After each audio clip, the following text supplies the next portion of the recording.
The scream that tore from Helena Jameson's throat as she tumbled down the wooden staircase echoed through the empty ranch house, but there was no one left to hear it.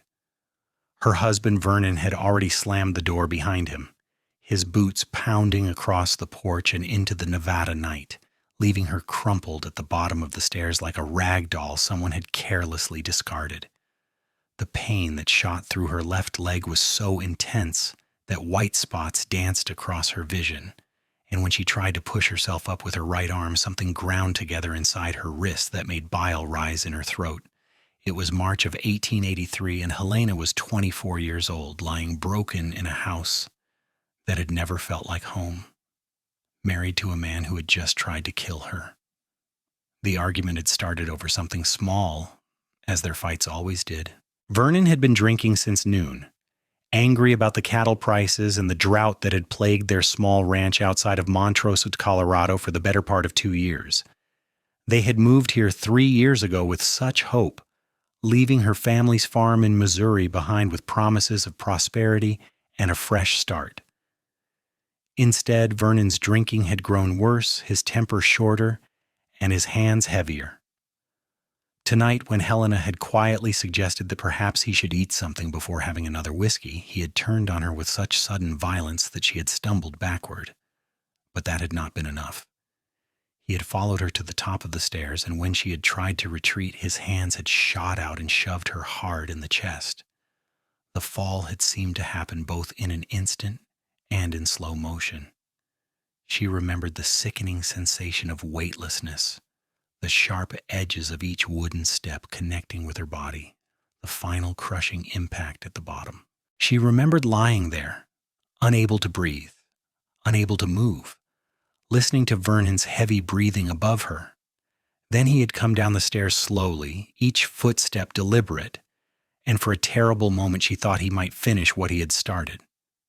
Instead, he had leaned down close enough that she could smell the whiskey on his breath, and said in a voice as cold as January frost, "You are not worth the trouble anymore."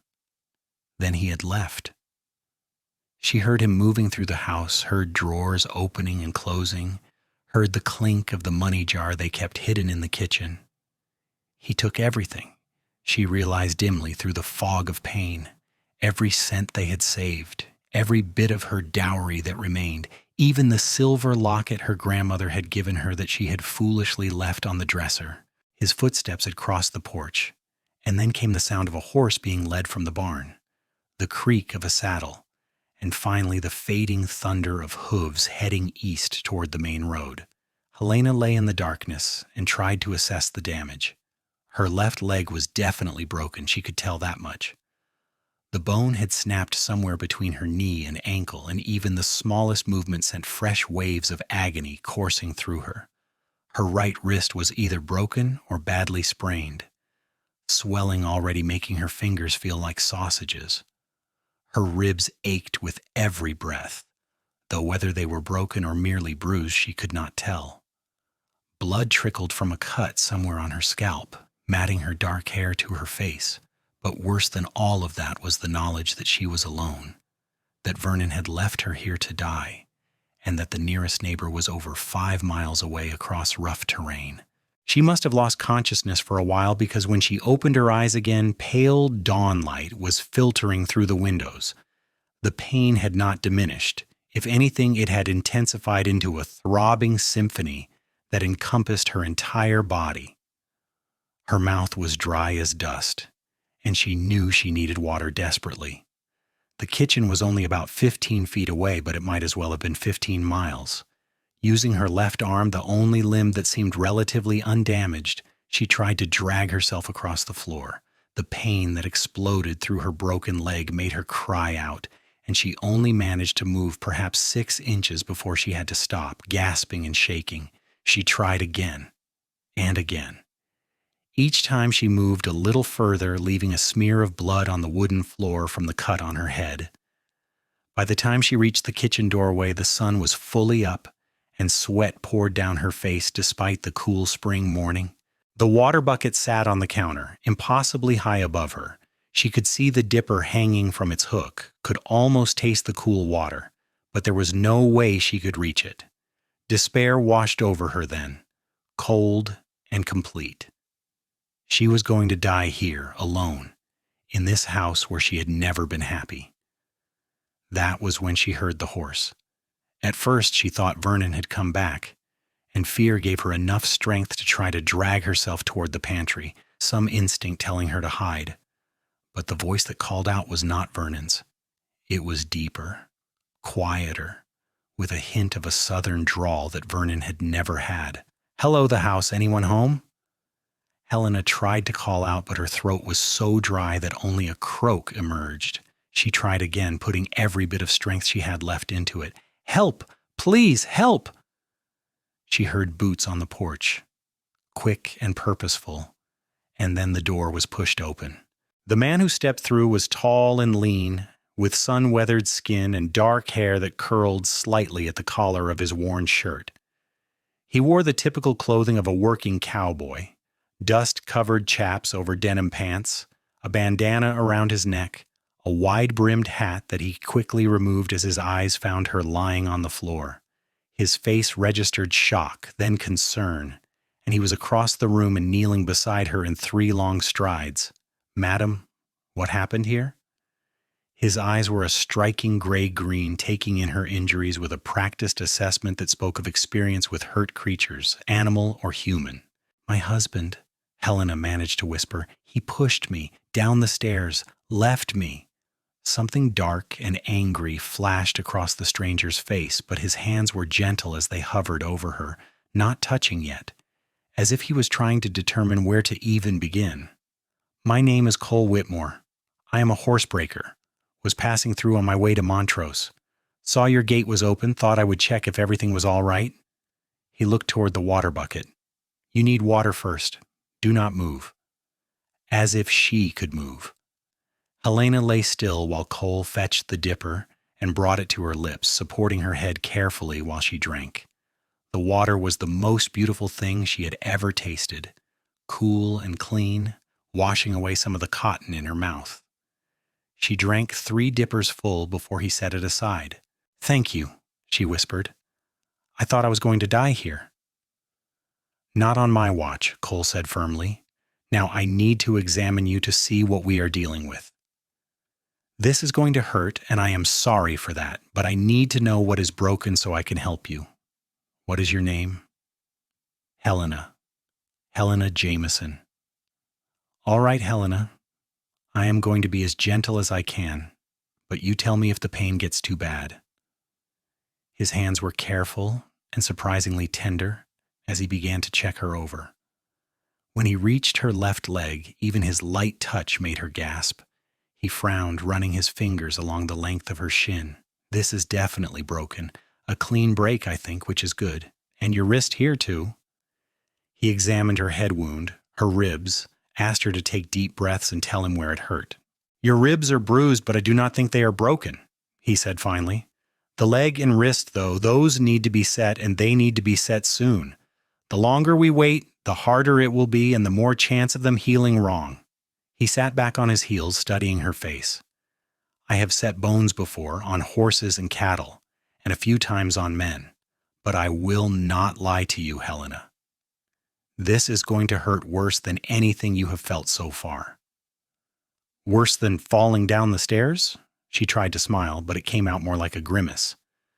"Probably about the same," he said honestly, "but it has to be done. Do you have any whiskey in the house, laudanum, anything for the pain?"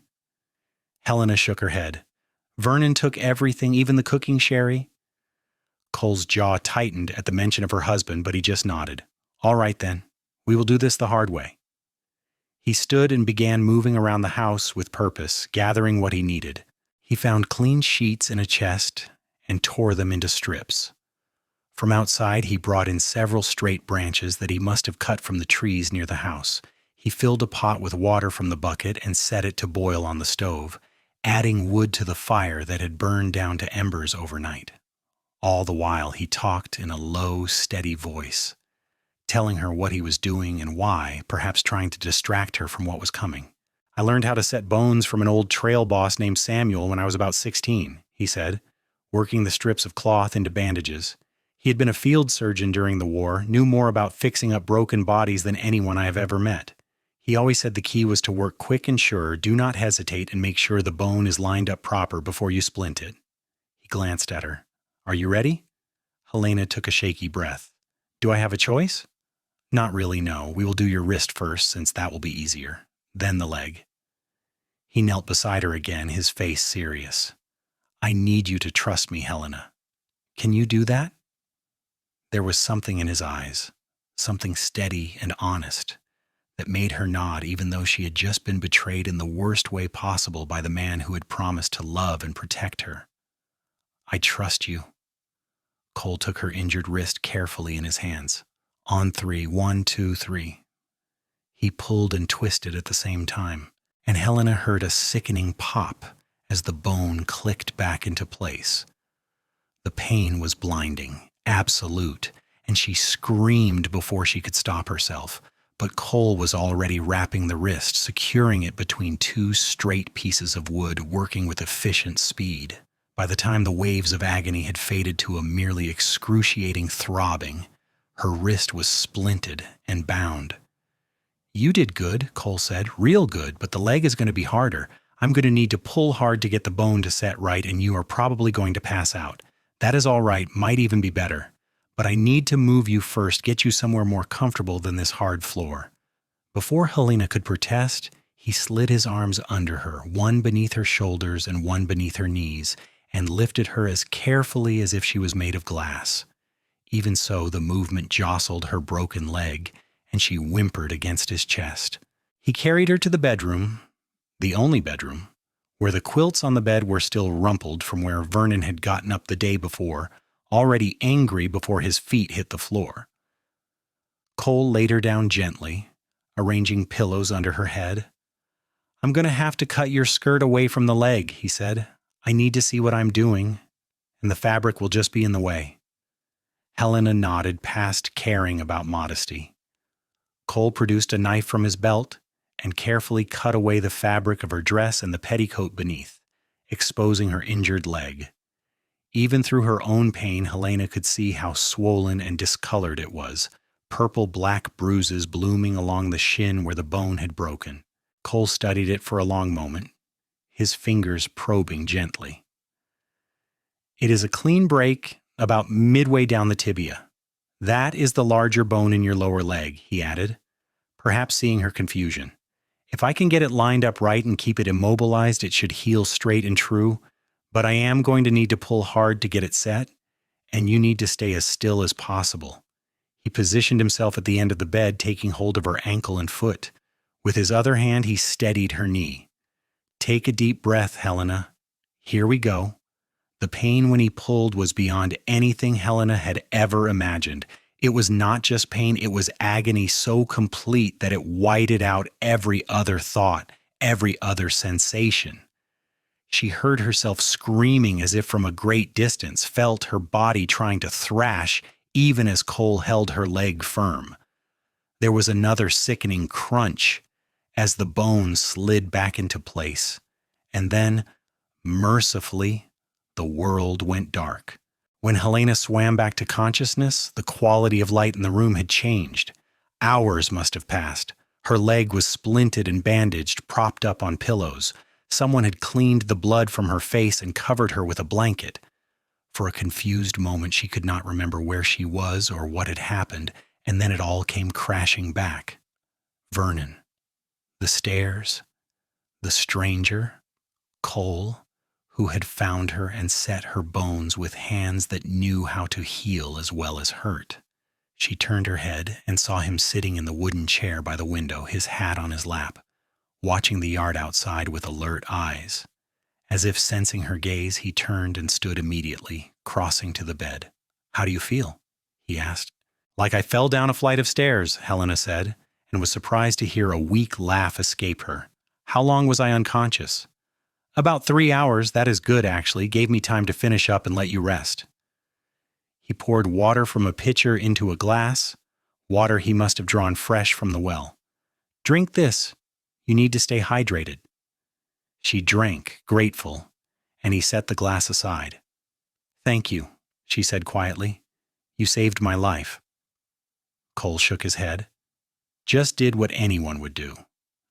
Anyone did not stop, Helena pointed out. You did. He looked uncomfortable with the praise, changing the subject. You said your husband pushed you and left. How long ago was that? Last night? Late, maybe 10 or 11. He took everything, all our money, my jewelry. Just rode off and left me to die. Saying it out loud made it real in a way it had not been before, and to her horror, tears began to stream down her face. I am sorry. I should not cry. You have been so kind. But I just do not understand how someone could do that. How he could do that. Cole handed her a clean handkerchief, his face dark with anger that was clearly not directed at her.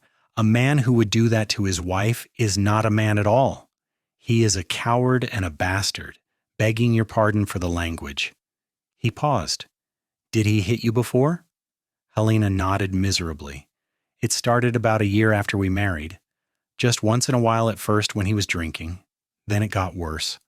I kept thinking it would get better, that if I was just more patient, more understanding, if I tried harder to please him, but it never did get better. It only got worse. That is not your fault, Cole said firmly. You hear me? What he did, that is all on him. You did not deserve that, no matter what he might have told you. The simple kindness in his words broke something open inside her, and Helena sobbed, great, wrenching cries that hurt her bruised ribs but that she could not seem to stop. Cole sat on the edge of the bed and took her hand, the one that was not injured, and just held it while she cried out years of fear and pain and loneliness. When the storm finally passed, she felt wrung out, but somehow lighter. I am sorry, she said again, her voice hoarse. Stop apologizing, Cole said gently. You have nothing to be sorry for. He squeezed her hand once and then released it, standing. You must be hungry. Let me see what I can find to make you something to eat. He returned a short while later with a simple meal of beans and cornbread, apparently cooked from the supplies he carried in his saddlebags. He helped her sit up enough to eat, propping her with pillows, and the food was plain but delicious. She had not realized how hungry she was until she started eating. I should let you rest, Cole said when she had finished.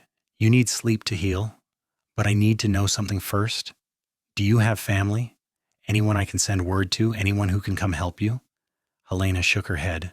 My parents died 2 years ago, both of them from influenza within a week of each other. I have a brother, but he is in California, last I heard.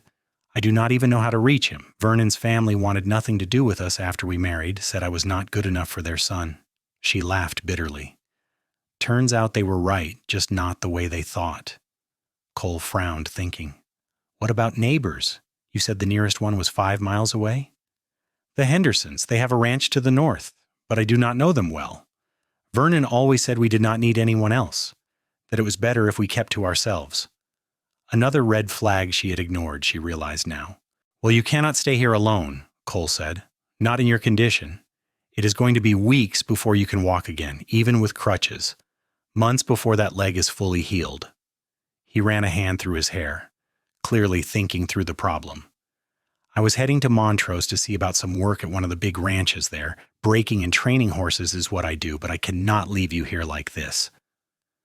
You have already done so much, Helena protested. I cannot ask you to stay. You have your own life, your own work to get to. You did not ask, Cole pointed out. And yes, I do have work waiting, but it will keep a few more days. Let me ride to Montrose tomorrow, talk to the sheriff about what happened here. Your husband assaulted you and robbed you. That is a crime. Then I will stop by the Henderson place on the way back. Let them know the situation. Maybe they can send someone to help. Or maybe there's a woman in town who could come stay with you for a while. Why are you doing this? Helena asked. You do not even know me. Cole was quiet for a long moment. My mother, he said finally. She died when I was 12. My father was a mean drunk, beat her regular, and one night he hit her so hard that she never woke up. Then he took off, left me and my little sister to fend for ourselves. It took 3 days before anyone found us. If someone had helped her, if anyone had cared enough to step in, maybe she would still be alive. He met Helena's eyes, So maybe I am doing this for her as much as for you, making up for the help she never got. Helena felt fresh tears prick her eyes. I am sorry. That must have been terrible. It was a long time ago, Cole said, though his eyes said the wounds were still there, just old and scarred over. My sister and we survived, ended up being raised by our mother's sister in Texas. She was a good woman. Taught me that most people are decent if you give them a chance, and that the ones who are not do not deserve a second of your time. He stood. Get some rest now. I will sleep out in the main room. Keep watch. If you need anything, you just call out. Over the next few days, a strange routine developed. Cole rode out to Montrose the morning after he found Helena and returned late that afternoon with news. The sheriff had taken down all the information about Vernon and said he would put out word to other law enforcement in the area, but he had not been particularly hopeful about catching him. Men like that, he had said, knew how to disappear. He had also stopped at the Henderson ranch, and Mrs. Henderson had promised to come by the next day to check on Helena and see what help she could provide. But more than that, Cole had apparently stopped at the general store and purchased supplies. He refused to tell Helena how much it had cost, saying only that he had some money saved and she needed things more than he did. He had bought food, coffee, more bandages, laudanum for the pain, and even a new dress to replace the one he had cut away. When Helena had protested that she could not possibly accept so much charity, he had given her a look that brooked no argument. It is not charity, he had said. It is being a decent human being. Besides, you can pay me back someday when you are on your feet again. Mrs. Henderson proved to be a round, motherly woman in her 50s who took one look at Helena and immediately began organizing. She brought food, clean linens, and her own daughter Mary, a cheerful girl of 19 who chattered happily while helping to change the bandages on Helena's injuries under Cole's watchful instruction. It was Mary who told Helena in an excited whisper while Cole was outside tending to his horse that the mysterious cowboy who had saved her was the talk of the town. Everyone is saying how romantic it is, Mary said, carefully cleaning the cut on Helena's scalp that was already beginning to scab over. The handsome stranger who rescued the damsel in distress. Some of the ladies at church were practically swooning when they heard about it. It is not romantic, Helena said firmly, though she felt heat rise in her cheeks. He is just a kind person who happened to be passing by. A very handsome, kind person, Mary said with a grin. Come on, you cannot tell me you have not noticed. Those eyes of his, and the way he looks at you when he thinks you are not watching. Mary Henderson, you stop that right now, Mrs. Henderson said from the doorway, though her own eyes were twinkling. Do not go putting ideas in the poor girl's head. She has been through enough without you spinning romantic fantasies. But after they left, Helena found herself thinking about Mary's words. She had noticed Cole's eyes. It would be impossible not to. And she had caught him watching her sometimes with an expression she could not quite read, something soft and concerned and maybe something more. But she pushed the thoughts away. She was still a married woman, even if her husband had abandoned her. And Cole was just being kind, nothing more.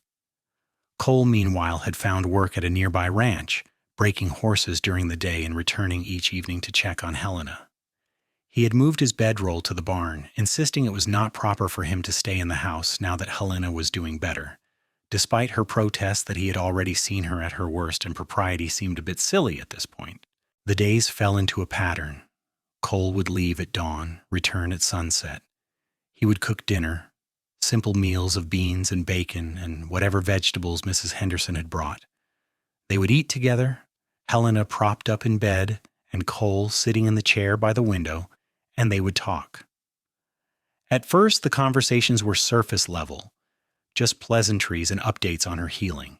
But gradually, as the days turned into a week and then 2, they began to share more. Helena told him about her childhood on the farm in Missouri, about her parents who had loved each other so obviously that their affection had filled the house like sunlight. She told him about meeting Vernon at a church social, how charming he had seemed, how excited she had been to marry him and start her own family. She told him about the slow realization that she had made a terrible mistake, and the even slower acceptance that she was trapped in that mistake. Cole told her about growing up in Texas, about learning to ride before he could properly walk, about the years he and his sister had spent with their aunt after their mother died. He told her about the work he loved, the satisfaction of taking a wild, frightened horse and teaching it to trust, to accept a rider, to become a partner instead of a possession. He told her about the ranches he had worked, the places he had seen, the life he had built for himself that was simple but honest. "Do you ever get lonely?" Helena asked one evening. "Always moving from place to place, never putting down roots?" Cole considered the question. His fork paused halfway to his mouth. "Sometimes," he admitted, "but I always figured lonely was better than being with the wrong person. I have seen too many people who stayed together out of obligation or convenience or fear of being alone, and they were miserable. Figured I would rather wait for the right person, even if that meant waiting a long time, maybe forever." "And what would the right person be like?" Helena asked, surprised at her own boldness. Cole looked at her, really looked at her, and something in his expression made her breath catch. "Someone kind," he said slowly. "Someone strong, stronger than they might realize. Someone who has been through hard times but has not let it make them hard. Someone who laughs even when things are difficult, who sees the good in the world, even when the world has not been particularly good to them." He paused. "Someone exactly like you, Helena." The words hung in the air between them, heavy with meaning. Helena felt her heart racing, felt heat flood her face. "Cole, I am still married. No matter what Vernon did, in the eyes of the law and God, I'm still his wife." "Are you?" Cole set his plate aside and leaned forward, his elbows on his knees. "He tried to kill you, Helena. He pushed you down the stairs, took everything you owned, and left you to die. I am no expert on the law, but I am pretty sure that breaks whatever vows you made to each other. But divorce is scandalous and expensive, and I do not even know where he is to serve him papers," Helena said, though even as she spoke, she felt something unfurling in her chest, something that felt dangerously like hope. "We will figure it out," Cole said. "When you are healed, when you are stronger, we will find a way, if you want to, that is." He held her gaze. "I know it has only been a couple weeks, and I know the timing could not be worse, but Helena, I am falling in love with you. Actually, I think I started falling the moment I saw you on that floor, so hurt and so brave, and I have not stopped since. I do not expect you to feel the same way, not now, maybe not ever, but I needed you to know." Helena felt tears streaming down her face, but for once they were not tears of pain or fear. "I think I'm falling in love with you too," she whispered, "and that terrifies me because the last time I thought I was in love, I married a man who turned out to be a monster. How do I know I'm not making the same mistake again?" Cole stood and crossed to the bed, taking her hand in both of his. "You do not," he said honestly. "Love is always a risk. Helena, always a leap of faith. But I can promise you this. I will never raise my hand to you in anger. I will never make you feel small or afraid. I will never lie to you or betray your trust. And if I ever do anything that hurts you, even accidentally, you tell me and I will do everything in my power to make it right." His thumbs stroked over her knuckles. "I cannot promise I will be perfect, but I can promise I will try every single day to be worthy of you." Helena looked at their joined hands, his calloused and work-worn, hers smaller and still healing. She thought about the future, uncertain and frightening and full of complications. She thought about the gossip there would be, the scandal of a married woman falling in love with another man. She thought about the long legal battle ahead to free herself from Vernon, assuming they could even find him. And then she thought about the way Cole had stayed when he could have left, the way he had cared for her with such gentleness, the way he looked at her like she was something precious. She thought about the conversations they had shared, the laughter they had found even in dark circumstances, the peace she felt when he was near. "I want to try," she said. "I want to build something real with you, Cole. But we have to do it right. I need to get a divorce. I need to heal. I need to be able to stand on my own 2 feet before I can stand beside you. Can you wait for that? Can you be patient with me?" "I would wait forever if that is what you needed," Cole said, and Helena believed him. The weeks that followed were both the hardest and the most beautiful of Helena's life. Her body healed slowly, the bones knitting back together under the splints, the bruises fading from purple to yellow to gone. Mrs. Henderson and Mary became regular visitors, bringing food and supplies, and, more importantly, friendship. Helena had been so isolated during her marriage to Vernon that she had almost forgotten what it was like to have friends, to laugh with other women, to feel like part of a community. Cole continued to work at the nearby ranch and continued to come home to her each evening. Home, she realized one day with a start, that was what this place had become. Not the house where Vernon had hurt her, but the place where Cole returned to her, where they shared meals and conversation and slowly, carefully began to build something between them. The sheriff came by 6 weeks after Vernon had fled, with news that was not really news at all. Vernon had vanished completely, no trace of him in Colorado or any of the surrounding territories.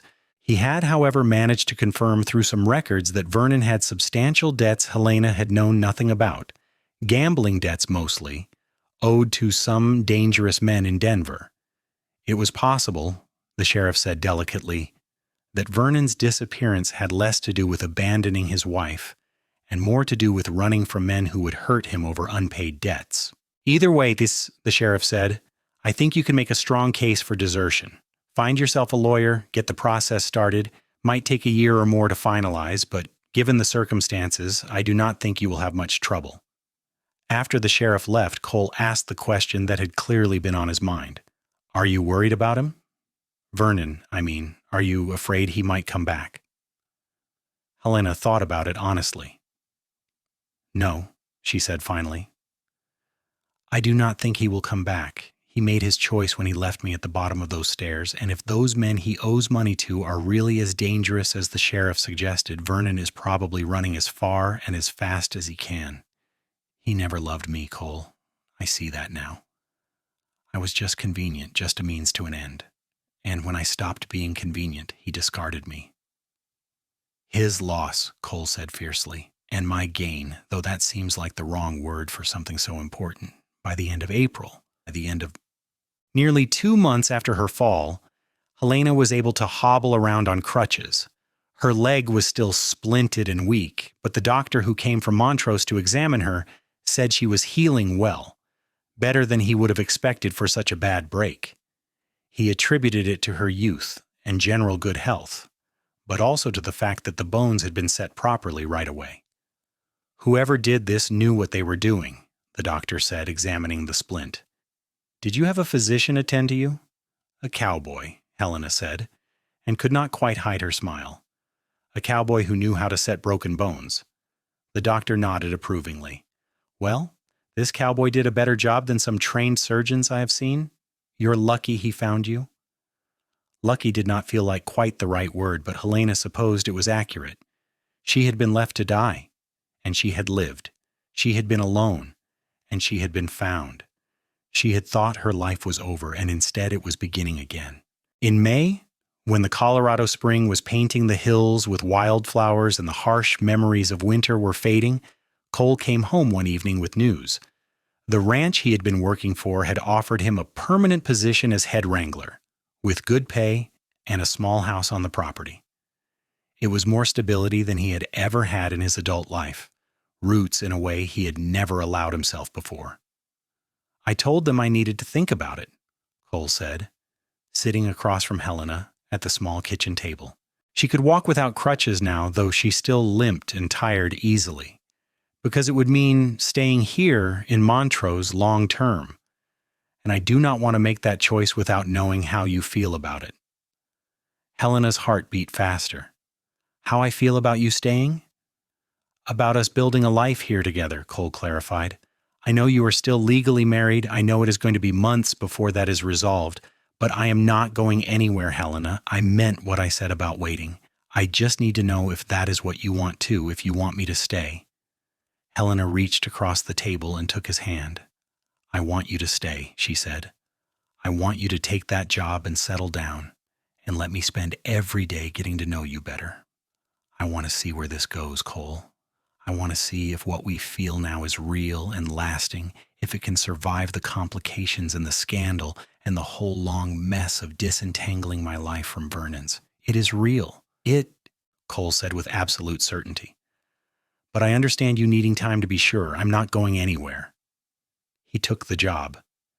They moved into the small house on the ranch property together, and the gossip in town was immediate and intense. Mrs. Henderson, bless her, became Helena's staunchest defender, making it clear to anyone who would listen that Helena was getting a divorce and that Cole had been nothing but a gentleman. Mary, now practically Helena's closest friend, spread the story of the rescue far and wide, painting Cole as the hero he was. But there were those who disapproved, of course. The minister's wife made pointed comments about the sanctity of marriage. Some of the older ladies in town whispered when Helena walked by. Helena found that she did not care as much as she might have once. She had survived Vernon's violence and abandonment. She had survived broken bones and pain and despair. The disapproval of small-minded people was nothing compared to that. The lawyer Cole found in Montrose was a practical woman named Mrs. Thornton who had no patience for nonsense. She took one look at Helena's medical records, listened to her story, and nodded decisively. "We can get you a divorce on grounds of desertion, cruelty, and attempted murder," she said. "It will take time, probably a year or so, to work through the courts. But I have handled cases like this before, and given that your husband has disappeared and cannot contest it, I think we have a very strong case." She quoted a fee that made Helena wince, but Cole immediately pulled out his savings and paid it without hesitation. "You will pay me back when you can," he said when Helena protested. "Or do not, I do not care. I just want you free of him." The summer passed in a golden haze of healing and growing love.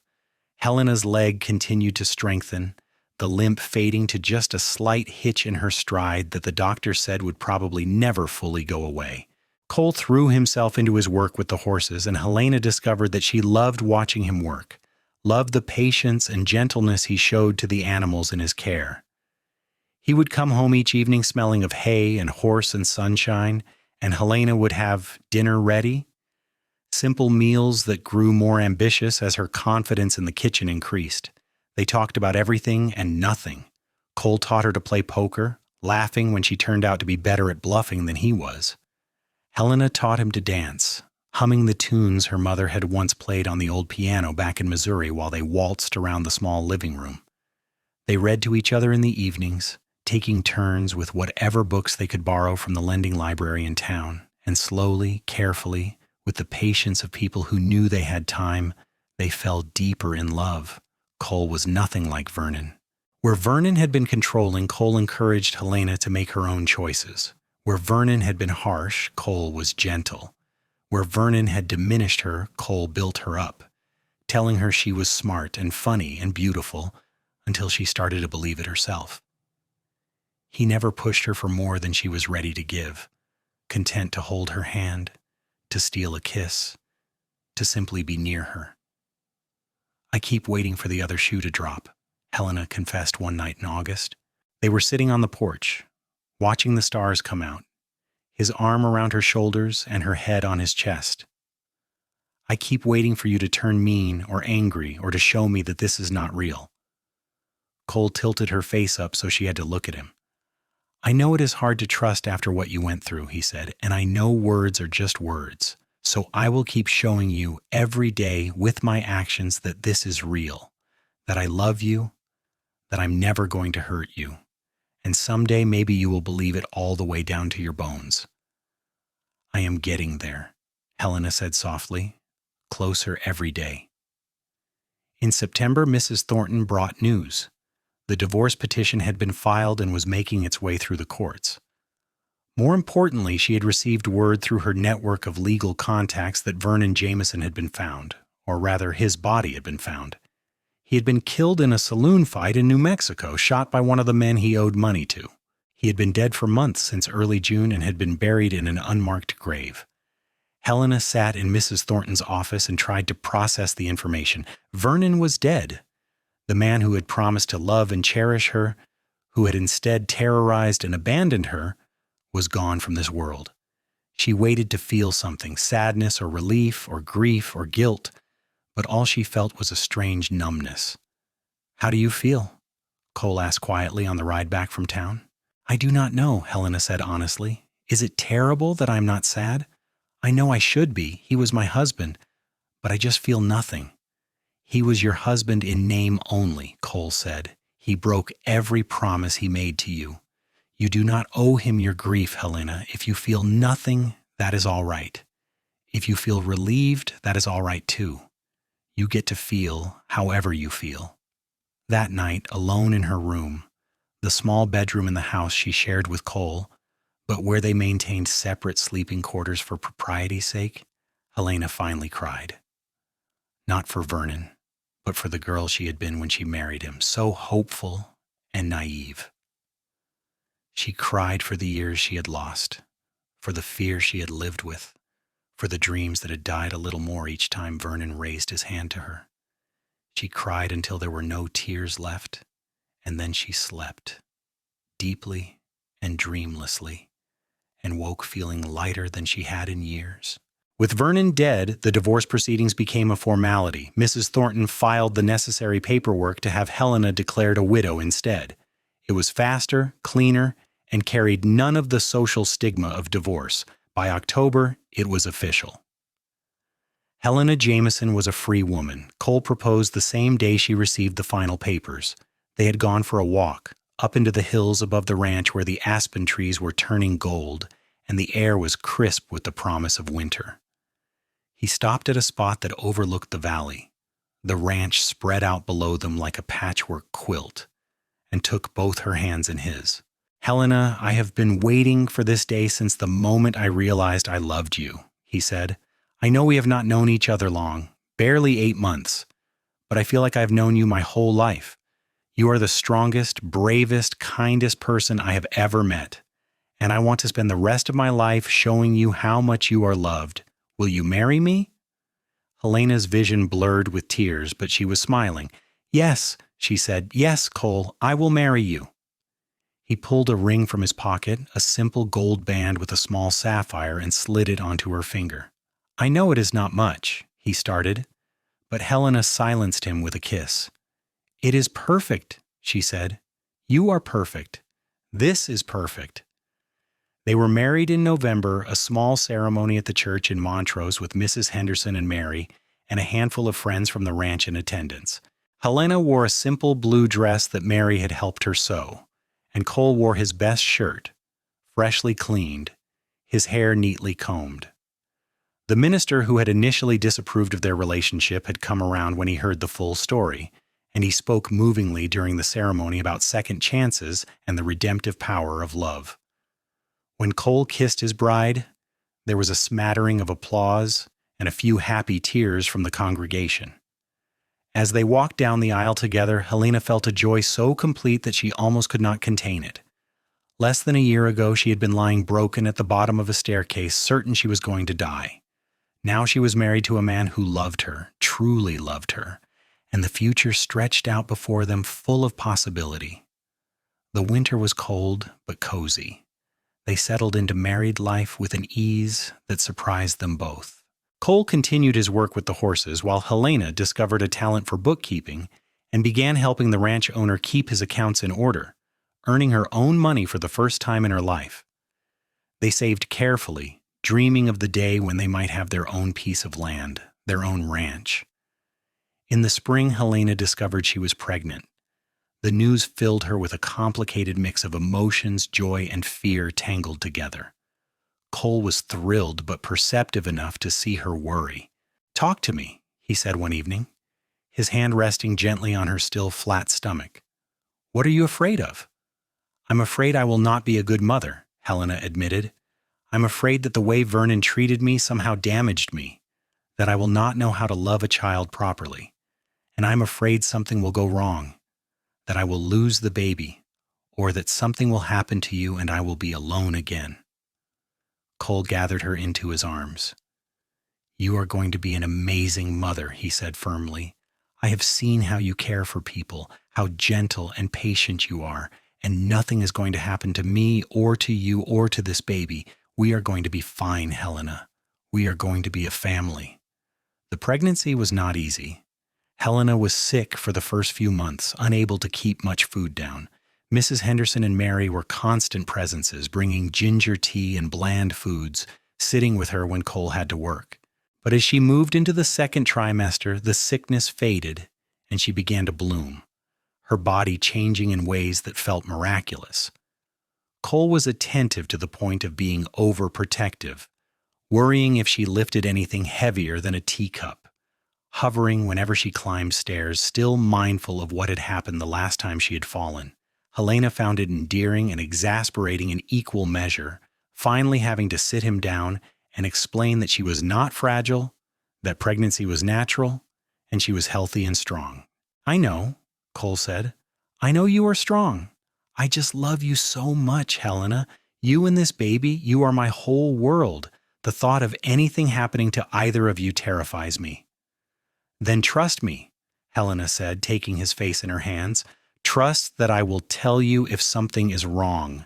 Trust that I know my own body and my own limits. I need you to be my partner, Cole, not my protector. Can you do that? He nodded, and true to his word, he stepped back, letting her move through the world at her own pace while still being there whenever she needed him. Their son was born in December of 1884, on a snowy evening when the world outside seemed hushed and magical. The labor was long and difficult, and there were moments when Helena was convinced she would not survive it, when the pain was so intense that she could not imagine enduring another second. But Cole was there the whole time, holding her hand, wiping her face with cool cloths, whispering encouragement and love. And finally, after 18 hours of labor, their baby came into the world with a lusty cry that announced his presence to anyone within a mile. They named him James, after Helena's father. He was perfect, with Cole's dark hair and Helena's blue eyes, and when Cole held him for the first time, tears streaming down his face, Helena fell in love with her husband all over again. Being parents was exhausting and terrifying and more wonderful than either of them had imagined. James was a good baby, easy-tempered and quick to smile, and watching Cole with him, seeing the gentleness and patience he showed his son, Helena knew beyond any doubt that she had made the right choice in marrying him. The years that followed were full and happy. Cole was promoted to manager of the ranch's entire horse operation, with a salary that allowed them to save in earnest. When James was 2, they bought a small piece of land on the outskirts of Montrose, 50 acres with a creek running through it and good grazing for cattle. They built a house there together, Cole doing most of the construction with help from friends at the ranch, Helena working beside him whenever she could, painting and planning the layout of rooms. By the time James was 4, they had a working ranch of their own, a modest operation, but one that was all theirs. Cole continued to train horses, now on his own land, while Helena managed the household and kept the books and raised their son. They added cattle to the operation, then chickens, then a milk cow. Slowly but surely, they built a life that was stable and prosperous and full of love. In 1888, their daughter was born, a tiny thing with Cole's eyes and Helena's dark hair that they named Catherine. James was an attentive big brother, protective and gentle with his baby sister. Cole, who had worried he might not have enough love to go around, found that his heart simply expanded to hold them all. Helena, watching her children grow and her husband thrive, sometimes thought back to that night in March of 1883 when she had lain broken at the bottom of the stairs, certain her life was over. She thought about the pain and the fear, and the miracle of Cole stopping at their ranch when he could have just ridden by. She thought about how close she had come to dying, and how instead she had found a love she had not known existed. "What are you thinking about, Miss?" Cole asked one evening. They were sitting on the porch of their home, the home they had built together, watching the sun set over the mountains. James and Catherine were asleep inside, worn out from a day of playing. The ranch was quiet except for the occasional lowing of cattle and the chirp of crickets. That night, Helena said, when you found me, did you ever think when you stopped at that ranch that it would lead to all of this? Cole was quiet for a moment, his arm tightening around her shoulders. No, he said honestly. I thought I was just helping someone who needed help. I never imagined that person would become the love of my life, the mother of my children, my partner, and everything. I never imagined I could be this happy. Neither did I, Helena said. For a long time, I did not think I deserved to be happy. Vernon made me believe that I was not worth loving, that I was difficult and demanding and lucky that anyone would put up with me. It took years to undo that damage, to believe that you really did love me and that I was worthy of that love. You were always worthy, Cole said fiercely. Vernon was the one who was broken, not you, and I am sorry you had to go through all of that to get here, to us. But I am grateful every single day that you survived, that you were strong enough to build a new life. Helena turned and kissed him, soft and sweet. We built it together, she said. I could not have done it without you. As the years continued to unfold, the ranch prospered. Cole's reputation as a horse trainer spread throughout Colorado and beyond, and people would travel for days to bring their horses to him. Helena's bookkeeping skills evolved into a small business of her own, helping other ranchers in the area keep their accounts in order. James grew into a strong, kind boy who loved working with the animals as much as his father did. Catherine was bright and fearless, always asking questions and exploring every corner of the ranch. In 1892, when James was 8 and Catherine was 4, Helena discovered she was pregnant again. This pregnancy was easier than the first two, her body knowing what to do, and in early 1893 they welcomed twin boys into the family. They named them Thomas and Daniel, and the chaos of raising 4 children kept both Helena and Cole busy from dawn until long past dark. But it was a joyful chaos. The house was always full of laughter and noise, with children running in and out, friends from neighboring ranches coming to play, horses being trained in the corrals, and always at the center of it all, Cole and Helena's steady, enduring love for each other. They made sure their children knew their story, not the darkest parts, but enough to understand that their mother had been through hardship and had survived, that their father had chosen kindness and compassion when he could have just ridden on by.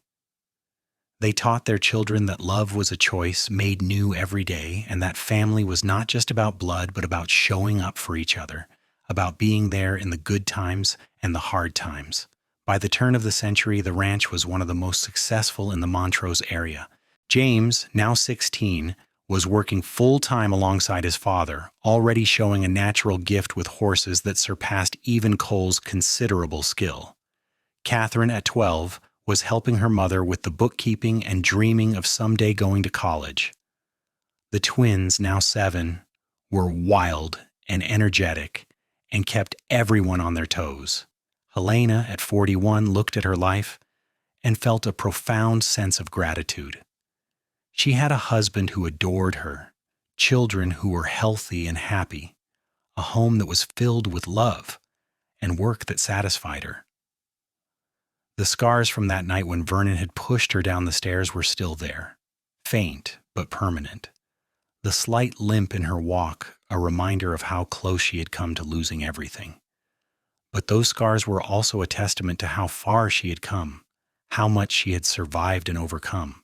One evening in the summer of 1900, Cole found Helena sitting on the porch alone, something that was rare these days with 4 children and a busy ranch. He settled beside her, taking her hand in his as they had done countless times over the years. 17 years, he said. We have been married 17 years today. Helena smiled. I did not think you remembered. You have been so busy with that new mare. I always remember, Cole said. How could I forget the best decision I ever made? He lifted her hand and kissed it. Do you ever regret it, marrying me, I mean? Taking on this life? Helena looked at him in surprise. Never. Not for a single moment. Why would you even ask that? Cole shrugged, looking out at the ranch that spread before them. I do not know. Sometimes I think about how young you were when we met, how much pain you were in. I wonder if maybe you just latched onto the first person who was kind to you, if maybe you would have been happier with someone else, someone who could have given you an easier life. Helena turned his face toward her, making sure he was looking at her when she spoke. Cole Whitmore, you listen to me. You saved my life, yes, but more than that, you gave me a life worth living. You showed me what real love looks like, what a real partnership is. You gave me these beautiful children and this home and a happiness I did not even know was possible. I did not settle for you, Cole. I chose you. Every single day I choose you, and I always will. Cole's eyes were bright with unshed tears. I love you, Helena. More today than I did yesterday, and more tomorrow than I do today. I love you too, she said, and kissed him as the sun set over the mountains, painting the sky in shades of gold and pink and purple. As the years marched on, life continued to unfold in all its complexity and beauty. There were hard times, of course, a drought in 1902 that nearly broke them, a winter in 1904 so harsh that they lost half their cattle, Catherine's battle with pneumonia in 1906 that had them terrified for weeks, but they weathered each storm together, leaning on each other and on the strength of their family and community. James married in 1907 a sweet girl named Elizabeth from a neighboring ranch, and they built a house on the far side of the property. Within a year, Helena and Cole were grandparents to a beautiful little girl. Catherine went to college in Denver in 1908, studying mathematics, something that was rare for a woman but that she pursued with determination. The twins were growing into young men, different as night and day, but both with their father's work ethic and their mother's kindness. In 1910, Helena turned 51 and Cole 53. They threw a party at the ranch inviting everyone who had been part of their journey. Mrs. Henderson, now elderly but still sharp as a tack, was there with her daughter Mary and Mary's own family. Friends from the ranching community, from church, from town, all gathered to celebrate with them. At one point in the evening, Mrs. Henderson pulled Helena aside. You know, she said, when I first heard about you and Cole before I met you, I was not sure what to think. A woman whose husband had just left her, taking up with a strange cowboy, it seemed scandalous. But then I met you both, and I saw how he looked at you and how you looked at him, and I knew it was the real thing. It was, Helena said. It is. He is the best thing that ever happened to me.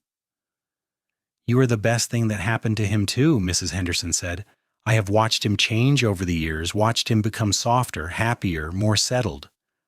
Love did that. You did that. As the party wound down and guests began to leave, Helena stood with Cole, watching the stars come out. Their children and grandchildren were scattered around the property. James's daughter chasing fireflies with the twins, Catherine home from college, and talking animatedly with her brothers about some book she had read. I never imagined I could be this happy, Helena said quietly. After everything that happened with Vernon, I thought I would spend the rest of my life alone, or worse, trapped in a marriage that was killing me slowly. I never imagined this. A love that grows stronger every year. A family that I would do anything for. A life full of purpose and meaning. Cole pulled her close, his lips brushing her temple. I almost did not stop that day, he confessed. I saw your gate was open, thought about checking on things, but I was tired and wanted to get to Montrose. Something made me turn around, maybe instinct, maybe fate, maybe just dumb luck.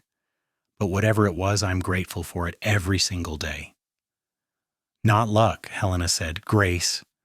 We were both given a second chance, Cole, at love and happiness and life. And we took it. We built something beautiful from the wreckage of what came before. They stood there in the darkness, wrapped in each other's arms, listening to the sounds of their family and the land they had built a life on. The past was behind them, the dark years and the pain and the fear.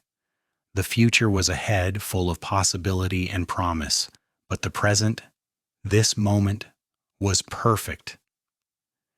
Years continued to pass, each one bringing its own joys and challenges. More grandchildren arrived, filling the house with noise and laughter during visits. The ranch continued to thrive under James's management, with the twins taking on more responsibility as they grew. Catherine became a teacher, using her mathematics degree to educate children in Montrose. She never married, saying she was too busy changing the world to settle down, and Helena supported her choice wholeheartedly, proud of her daughter's independence and passion. In 1918, as the world was torn apart by war overseas, the ranch became a haven for returning soldiers, young men who needed work and healing. Cole and James hired several of them, teaching them to work with horses, offering them a place to rebuild their lives. Helena, remembering her own need for healing and second chances, made sure they were fed and cared for, that they had someone to talk to when the nightmares got too bad. By 1920, Cole and Helena were in their 60s, slowing down but still active in the daily running of the ranch. They had handed over most of the operations to James, but they were still there, still involved, still vital parts of the family and community they had built. One evening in late spring, as they sat on the porch watching yet another sunset, Helena said, "Do you remember when you found me? What you said when I asked why you were helping me?" Cole thought back, his memory not quite as sharp as it once was, but still clear on the important things. "I told you about my mother, about how no one helped her, and I was doing for you what I wish someone had done for her." "Do you think she knows?" Helena asked. "Your mother, wherever she is. Do you think she knows that her death, as terrible as it was, led to you saving me, that it led to all of this?" Cole was quiet for a long moment. "I like to think so," he said finally. "I like to think that somewhere, somehow, she can see that something good came from something so awful, that her life, as hard as it was, mattered in ways neither of us could have known." Helena rested her head on his shoulder. "It did matter. She matters. And so do you, Cole. You saved my life. But more than that, you showed me that love does not have to hurt, that a man can be strong and gentle at the same time, that marriage can be a partnership built on respect and trust and genuine affection. You changed everything for me." "You changed everything for me too," Cole said. "Before I met you, I was just drifting, going from job to job, never settling down because I did not think I was the kind of man who got to have a family. You made me believe I could be more, that I could build something lasting. You gave me a home, Helena. Not just this house, not just this ranch, but a place to belong. You gave me a family and a purpose and a reason to get up every morning. You gave me everything." They sat in companionable silence as the stars began to appear. The same stars they had watched together for nearly 40 years. Around them, the ranch was settling into evening, the animals bedding down, the sounds of family and life continuing inside the house. It was an ordinary moment, unremarkable in many ways, but it was also extraordinary in its simple perfection. In 1923, Cole and Helena celebrated their 40th wedding anniversary. The celebration was enormous, with family and friends coming from all over Colorado and beyond. All 4 of their children were there, along with their spouses and children. There were 10 grandchildren now, ranging in age from a few months to 16 years old. The ranch was full of love and laughter and joy. At the dinner, James stood to give a toast. "My parents," he said, his voice carrying across the gathered crowd, "have shown us all what love really looks like. Not the easy, romantic love of fairy tales, but the hard, daily, choose-each-other love that survives hardship and pain and the passage of time. My mother was broken when my father found her, and my father was adrift. Together they healed each other, built each other up, and created something beautiful. They gave us a home full of love, a foundation of strength and compassion to build our own lives on. They taught us that the past does not define us, that we can always start over, that it is never too late to choose love. So here is to 40 more years, and to the greatest love story I have ever known." The crowd erupted in cheers and applause. Helena, tears streaming down her face, looked at Cole and found him looking back at her with the same love and devotion she had seen in his eyes for decades. He took her hand and raised it to his lips, kissing it gently. "Thank you," he whispered, "just for her, for saying yes, for taking a chance on a drifting cowboy who did not know what he had until he found you, for building this life with me, for being my partner, my love, my everything." "Thank you for stopping," Helena whispered back, "for not riding past, for seeing me when I was at my lowest and choosing to help, for loving me so well that I learned to love myself again, for giving me the family I always dreamed of, for being the man I did not know existed until I met you." They kissed, right there in front of everyone, and the crowd cheered again. The years after that were gentle ones. Cole and Helena fully retired from active work on the ranch, spending their days in the house they had built, surrounded by family and memories. They read together, took slow walks around the property, sat on the porch, and watched the world go by. Cole's health began to fail in 1927, his heart growing weak, but he faced it with the same calm acceptance he had faced everything in life. "I am not afraid," he told Helena one evening as they lay in bed together, her head on his chest as it had been countless nights before. "I have lived a good life, a full life. I have been loved by the best woman I have ever known. I have children and grandchildren who will carry on after I am gone. I have no regrets." "I am not ready to lose you," Helena said, her voice breaking. "I know that is selfish, but I am not ready. I do not know how to be in this world without you." Cole stroked her hair, his touch still gentle despite his weakening body. "You are the strongest person I know, Helena. You survived Vernon. You survived injuries that should have killed you. You built a life from nothing. You will survive this too, and I will be waiting for you however long it takes on the other side." Cole Whitmore died peacefully in his sleep in November of 1927, 2 weeks after his 70th birthday, with Helena holding his hand.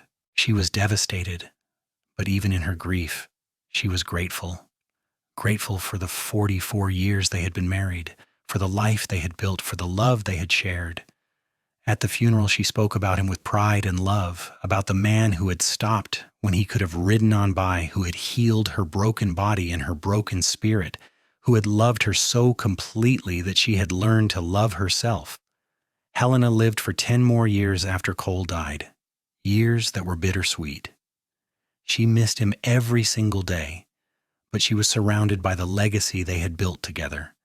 She spent time with her children and grandchildren, watching them grow and thrive. She walked the land they had worked so hard to build, remembering all the moments they had shared there. She sat on the porch every evening and talked to Cole as if he was still there, telling him about her day, about the family, about the things she missed and the things she was grateful for. In the spring of 1937, at the age of 78, Helena's own health began to fail.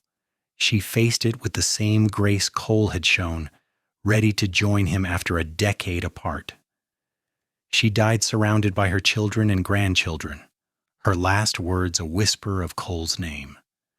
They buried her beside him in the family cemetery on the ranch, under a large oak tree they had planted together 50 years before. The headstones were simple, marking the graves of Cole Whitmore and Helena Whitmore, beloved husband and wife, together in death as they had been in life. The ranch continued for generations after them, run by James, and then his children, and then his grandchildren. The story of Cole and Helena became family legend, told and retold to each new generation. The story of the woman whose husband pushed her down the stairs and left her to die, and the cowboy who found her and set her bones and then gave her the greatest love she had ever known. It became a reminder that it is never too late to start over, that love can heal even the deepest wounds, that choosing compassion and kindness can change not just one life, but generations of lives. And on quiet evenings, when the wind blew just right across the ranch in Montrose, some swore they could still see 2 figures sitting on the porch of the old house, hands entwined, watching the sun set over the mountains they had loved so well together for all eternity.